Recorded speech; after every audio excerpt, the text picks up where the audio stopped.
right, it's the roundup for the Western Force and Stephen Hoiles. What went right for the Western Force in 2016?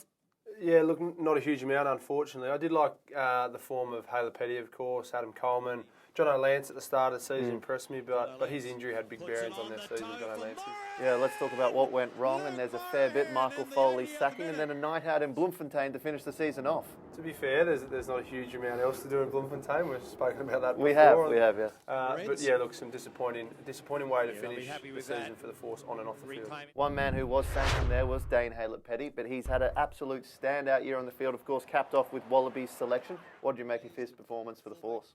Yeah, I'm really glad that he got given the opportunity to play for the Wallabies, because we said all throughout the Super Rugby, even in a struggling side, he just looked like he was a class above, and his ability to beat a defender one-on-one, and he carries the ball back with such intent and always breaks that first tackle, generally gives his forwards running back from kick receipt a little bit extra time to set up, because he can go those couple of yards. So he's been outstanding, played on the wing for the Wallabies, and equally as comfortable as he is at fullback for the Force.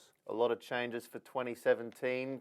Going, of course, well, Michael Foley's gone, so there'll be a new coach, Carl Godwin, a big loss as he's off to the Brumbies. Yeah, and look, without being disrespectful to Kyle, it's probably a change that he needed in his career, because his form had plateaued. So we saw him burst on the scene 2 or 3 seasons ago, and we thought, wow, thank God the Force have produced a homegrown, young, attacking young player, but he probably just hasn't continued that success. So we've been hearing for years that everyone tipping him for the Wallabies, but unfortunately for the Force, he might go and find a new home in Canberra and rekindle that form that he had early in his career.